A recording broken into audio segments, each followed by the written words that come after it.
Oh.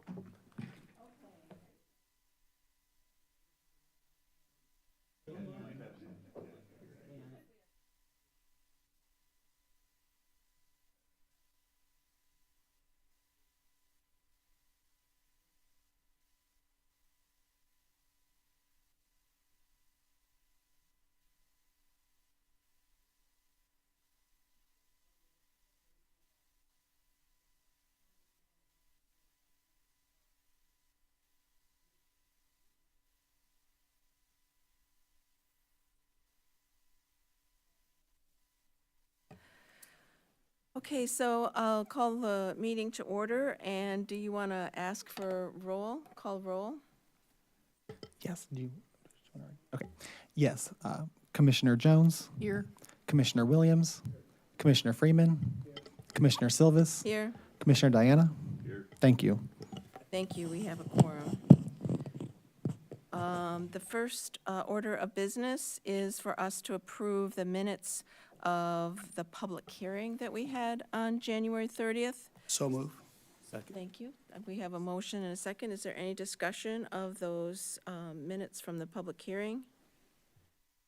Hearing none, I'll call the question. All in favor of approving the minutes from the public hearing on January 30th, say aye. Aye. Opposed, same sign. The ayes have it, and those minutes are approved. The second item is approval of the minutes from our regular meeting, which was also on January 30th. Is there a motion for approval of the minutes from our regular meeting? So move. Thank you, Bob. Is there a second? Second. Thank you. Was that Deshawn? Yes, ma'am. Thank you. We have a motion and a second. Is there any discussion of those minutes from the regular meeting on January 30th? None. All in favor of approving those minutes from a regular meeting of January 30th, say aye. Aye. Opposed, same sign.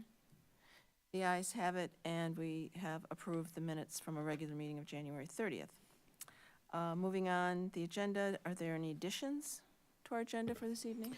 We have no additions to the agenda. Thank you, Braden. And is there any public input to the meeting for this evening?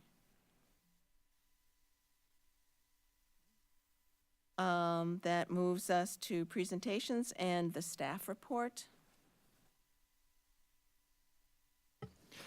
Yes, thank you.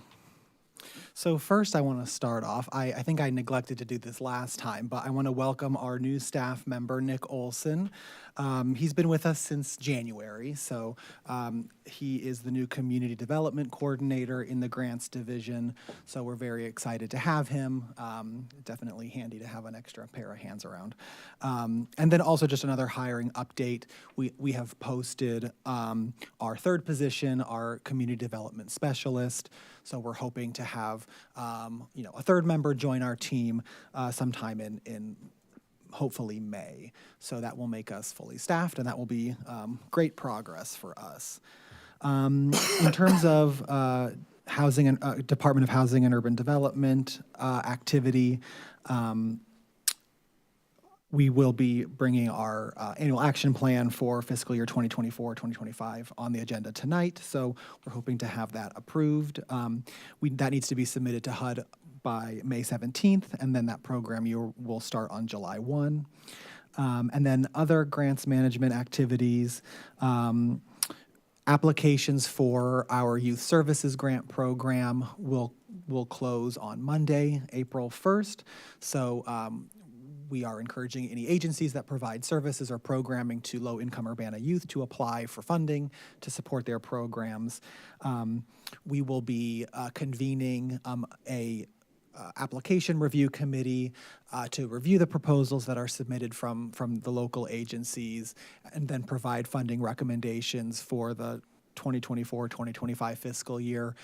So at our April meeting, those recommendations will come back to all of you to approve those funding recommendations for our youth services program. And then those program years will also start on July 1. And then just as a note, next week is National Community Development Week. National Community Development Week celebrates the impact of HUD's Community Development Block Grant. During National Community Development Week, communities across the country, including Urbana, showcase projects funded with CDBG resources and also the impact of these projects. CDBG provides resources to states and cities like Urbana to support stronger and more resilient communities for low and moderate income residents. Nationwide, every dollar of CDBG leverages $3.64 in additional resources that further enhance community development. Nearly 1,250 state and local governments receive annual CDBG allocations, including Urbana, to support housing rehabilitation programs, public infrastructure projects, small business assistance, emergency housing assistance, and a broad range of public service programming. So on Monday, the mayor will be reading a Community Development Week proclamation before the city council meeting. And throughout the week, we will be showcasing Urbana's projects that are funded with Community Development Block Grant funding on the city's social media channels. So, feel free to share those or it's just a great opportunity to highlight the things that we're able to do in our community with our CDBG funding. So that will be next week. Hey, Breeden, Yeah. just a real question. If the mayor's going to read a proclamation, wouldn't it be apropos or supportive if we as a commission were there? Yes, absolutely. Nick and myself will be there. You are all welcome to attend. That will be at 7 p.m. on Monday here in council chambers. Usually they do a little photo op, and it's just, again, a great opportunity to highlight the impact of these HUD-funded programs in our community. So that concludes the staff report. If there's any other questions about it, let me know. I have a question. Have there been Can you any- use your mic? Turn the mic off and push the mic away. Had there been any organizations that have applied for the? Yes.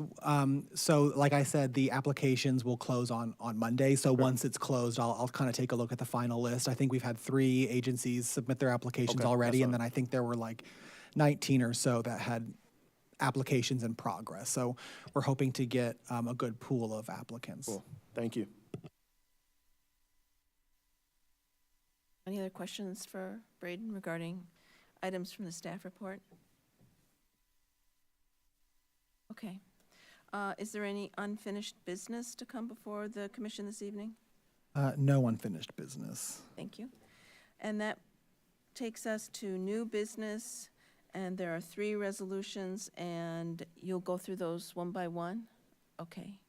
Yes. Nick, are you going to do that, or Braden? So I'll start with the Okay. first resolution, and then Nick will take over the remaining 2. So the first resolution on your agenda tonight is a resolution approving the City of Urbana and Urbana Home Consortium Annual Action Plan for fiscal year 2024 through 2025.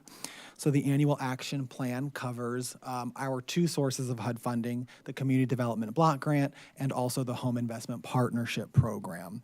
So approval of our annual action plan is a required piece of us receiving our HUD funding. As I mentioned earlier, we have to have it submitted to HUD on May 17th. So our request is that you forward it to City Council with a recommendation for approval. We will then, in April, go to City Council and request their final approval of the annual action plan.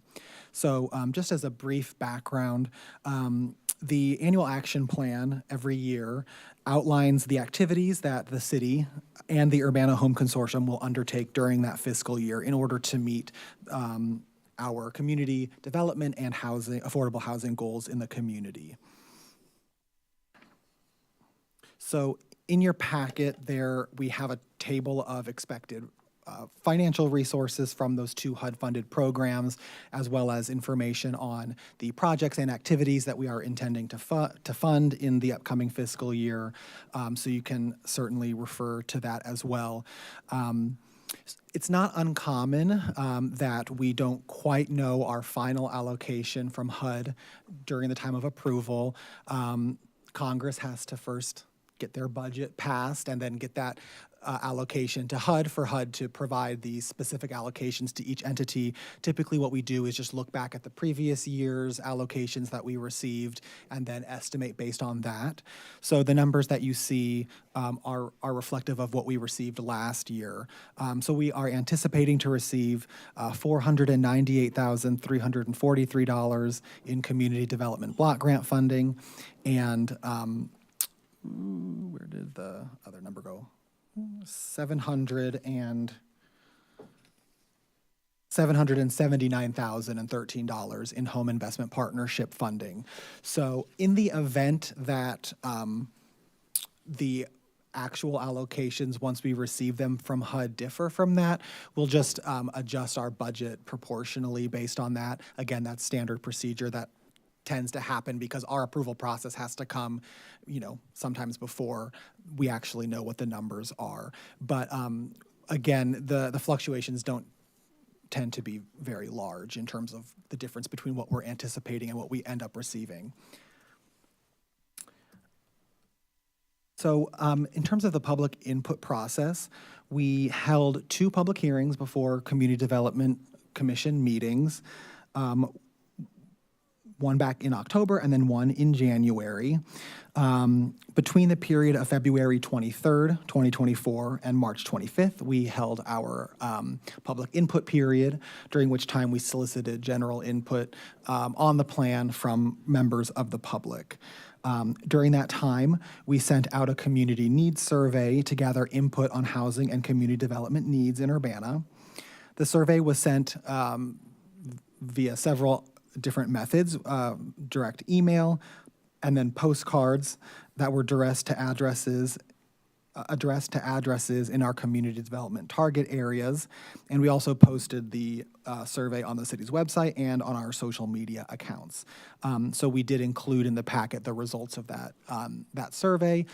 We had a really good response to the survey. How many was it total?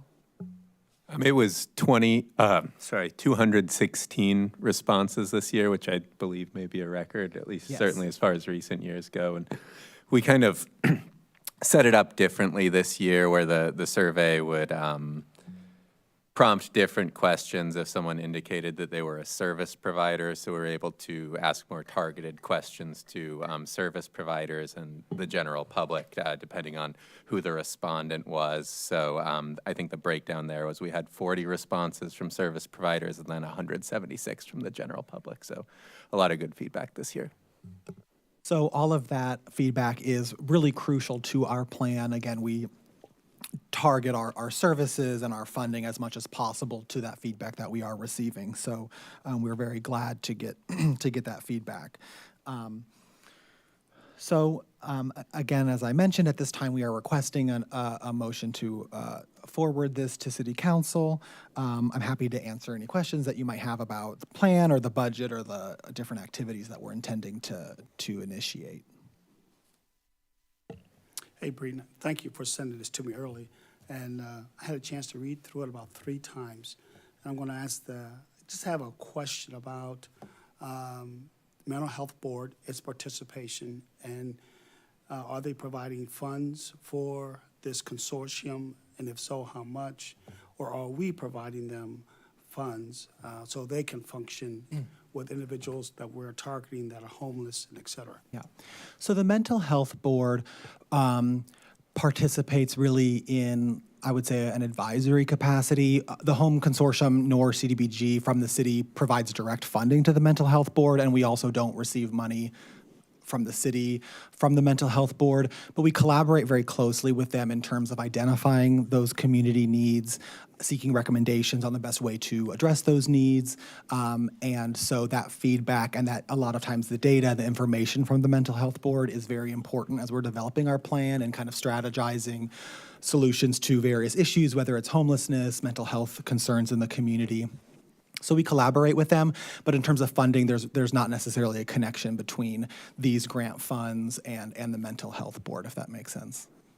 Well, just got, I think, 2 more questions. With the Mental Health Board, I know that they've had some issues as far as their targeted population, and are they really being effective in reaching the targeted population that we're trying to reach, those who are low to moderate or homeless, and the quality of care that they may not be given. Have you heard of this? Have you discussed this? It's going right into another question I have. I haven't heard of any specific issues at this time.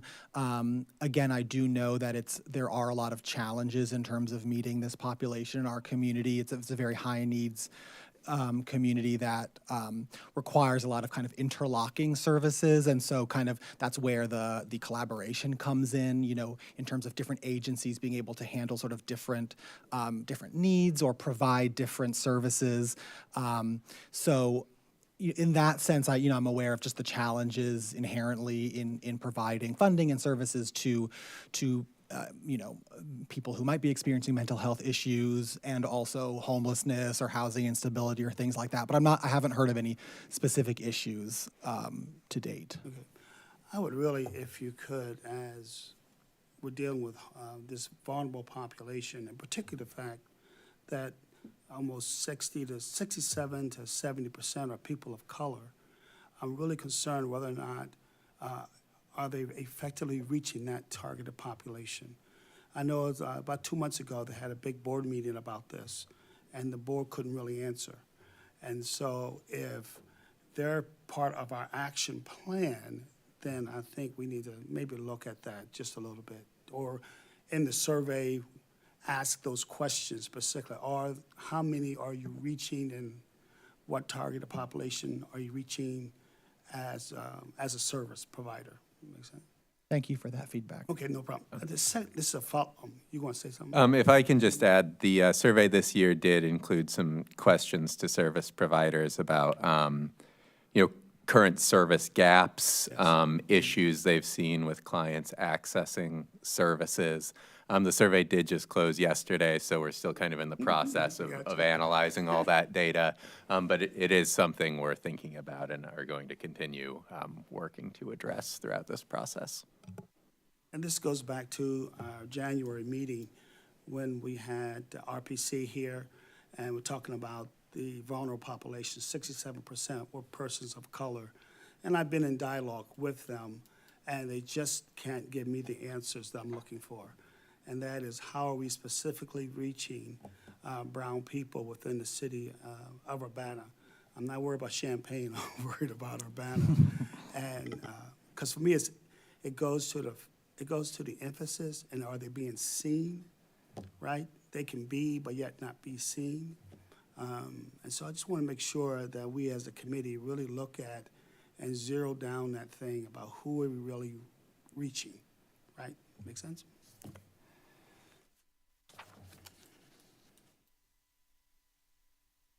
So my question is, I just made a platform preach sermon, amen. But my question is, can we this year really zero in on the numbers and who we're reaching instead of the broad sweep?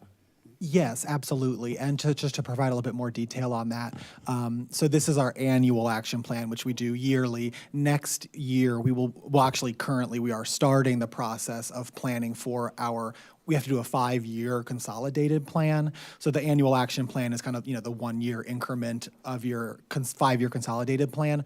So during that planning process for our consolidated plan, we'll be doing much more in-depth analysis to that point. We will be engaging a little bit more in depth than we're able to at kind of the annual level, because again, just in terms of timing. But when we have that 5-year planning process, because that's a much longer period of time, we want to make sure we drill down a lot more. So over the next probably 12 months or so, we will really be engaging in that process, and data will be a huge part of that. So I appreciate that feedback. That's definitely something we will include. And all of that will ultimately come back to you all to review and let us know if you have feedback or want us to look at other things as well. You'll be part of that consultation and research process.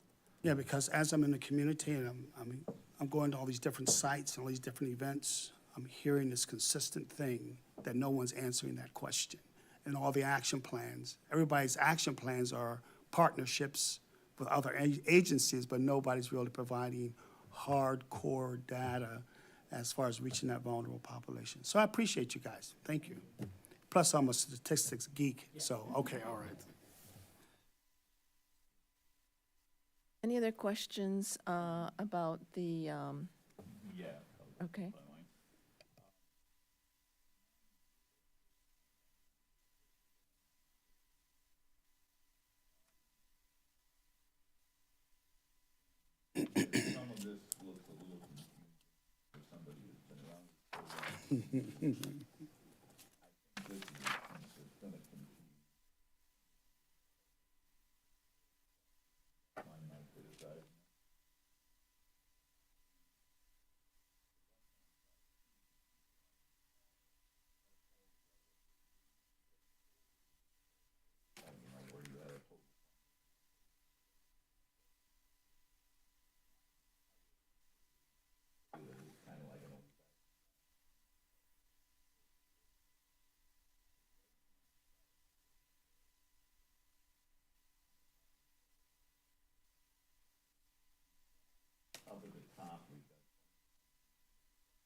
Yes and no. I can. Well, and I appreciate the feedback. In terms of the home funding, I will blame HUD because it's a very hairy, complicated program. So reflecting it in a budget sheet just. But I appreciate the feedback. I understand. I think what's primarily confusing is that currently in our home funding, we have kind of two strands of funding. We have our regular annual allocation of home funds that we receive every year. That's what you see at the top, the FY 24-25 allocation. Then we have this second sort of infusion of one-time home ARP funding, which was related to the American Rescue Plan Act, which is not a part of our annual allocation. It's separate. It was just a one-time pot of funding. So what the sheet that HUD gives us attempts to do, and this is what the budget looks like when we actually submit it to HUD, so that's why, just for transparency, I wanted it to look the same. I probably could play around it and simplify it, but I wanted it to be as consistent as possible with what we actually submit to HUD. So what this is attempting to reflect is that in addition to, so there's the 24-25 allocation we're anticipating receiving.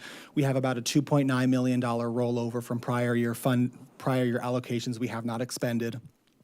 So that's the 3.7 total, subtotal. And then there's the home ARP kind of chunk that's sitting there. So that's sort of the revenue chunk on top. And yeah, and so then getting down into the set-asides. So the first chunk, the home set-asides, so that just relates to our annual allocation, our 24-25 allocation. So the $77,000 that you see set aside for admin expenses, again, I see how that's confusing. We're capped at 10% of that annual allocation, so that's what that refers to. And then we have our CHOTO set-asides for our community housing development organizations, CHOTO set aside, and then the CHOTO operating, so that's there. So you're correct that. Most people will follow it. Yeah. Those are just coming off of it. Sure. Get down to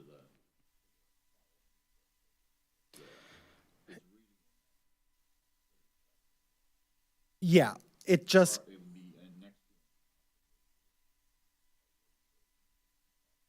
Sure. So. If we have a block, just have it separate the two, and it would make sense. Sure. That makes sense.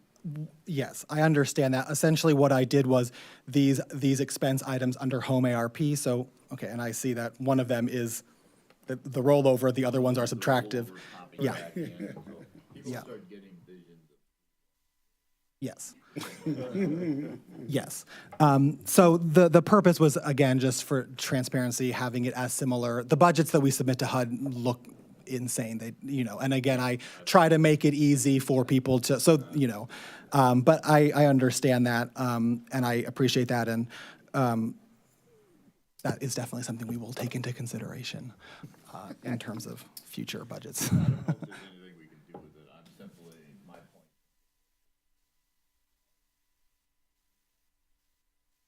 Yes. So typically what we do during and just to help clarify that point, typically when we do our public input on the actual numbers, we keep it specific to just the allocation we are anticipating receiving, which helps kind of simplify it. So that way we're not talking about rollover so when we did our initial, like our public hearings and our public input period, we were really just talking, hey, this 779, this is what we're anticipating getting this year. So in that sense, it's easier to digest. When we get to this point in the year, though, we have to then start including everything, which then that's when it gets a little bit more complicated. Trust me, I'm not, Sure. but I think that Sure. is that it's simple.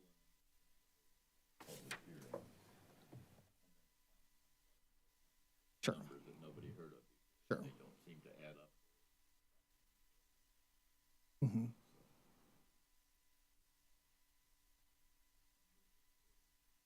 Yes. I wonder if, I think that's a good point, Chris. I think it is hard to follow. And I do remember previous years how what you're required to submit in those forms is even more difficult to follow. I wonder if providing what we would do as a budget justification, so you have the numbers and then you just explain each one below, which you could do as necessary. That might just solve what you're identifying here as something that's confusing. Able to be done as a Have to There be are more budget specific. sections in the plan that correspond and explain what the project areas are. So. Sure. Yes. Yeah, I think that's a really good point. Anything that we could do that would make it easier for people to let the numbers tell the story without adding confusion.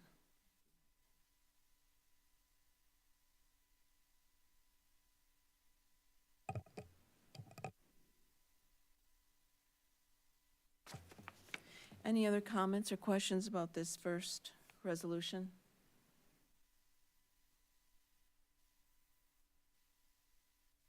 So, we have a motion for approval and recommendation for, or whatever the motion wants to be, approval or not approval.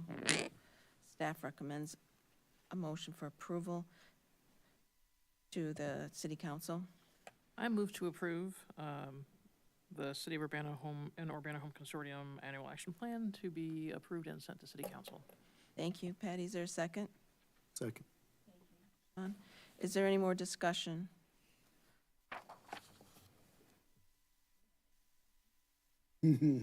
Okay, all in favor of the motion on the table to approve and recommend for approval to City Council of a resolution approving the City of Urbana and Urbana Home Consortium fiscal year 2024-25 annual action plan, say aye. Aye. Opposed, same sign. The ayes have it, and we will forward that resolution with a recommendation for approval to council. So that takes us to item 2. Nick, do you want to give us a background on item 2? Sure. So I'm actually going to talk about both items 2 and 3 under new business since they're kind of related, and the commission can either decide to bundle those in omnibus or vote on them separately. So you may remember from previous years, each year a certain amount of tax-exempt private activity bonds are allowed to be issued in each state. The state governor's office then allows municipalities proportional to their population to cede their allocated volume cap of tax-exempt bonds to organizations to finance eligible activities, such as affordable housing purposes. Municipalities have until May 1st to make those allocations, after which the bond cap would return to the governor's office and they would decide something to do with it. As was the case last year, the city has received 2 requests from organizations this year to cede a portion of its volume cap. Those are from the Illinois Housing Development Authority, or IDA, as well as the Eastern Illinois Economic Development Authority, or IATA, if you'd like another acronym. You have to like acronyms if you work in housing.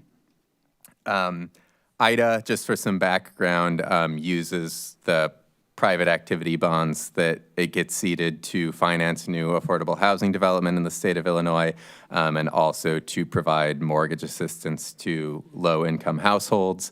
IDA did provide us with some numbers on their mortgage assistance for the city of Urbana, and I believe since 2015, 113 Urbana households have received mortgage assistance through IDA's bond issuance.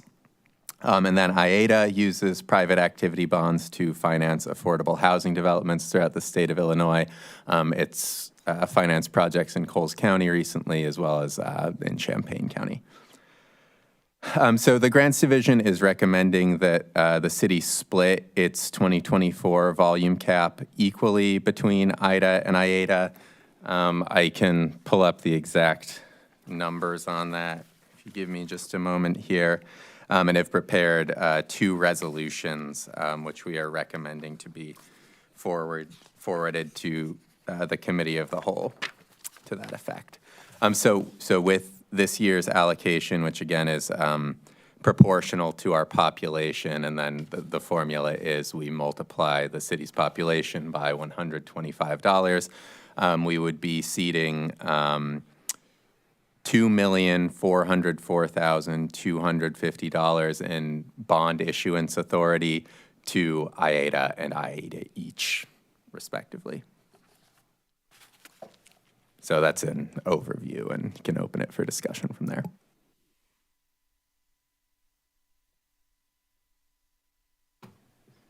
Any questions about the process? And thanks for that background, Nick, because every year we do this, there's always a little confusion about, is this real money?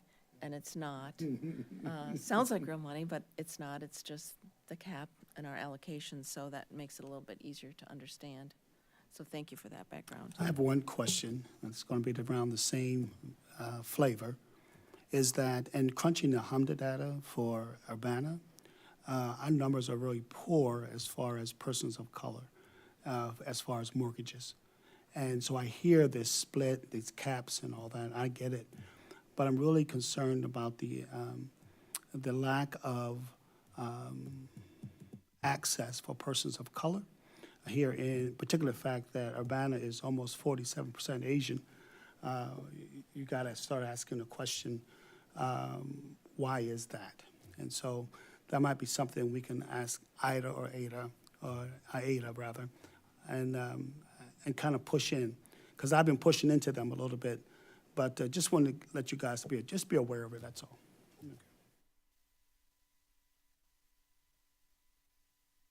And with that, so move. So I think we have to do them one by one. Yeah, right? the first one, right? So the first one would be the resolution approving the transfer of volume cap in connection with private activity bond issues, single-family mortgage revenue bonds and related matters to AIDA. And that was your motion. Is there a second? Thank you, Deshawn. Any more discussion?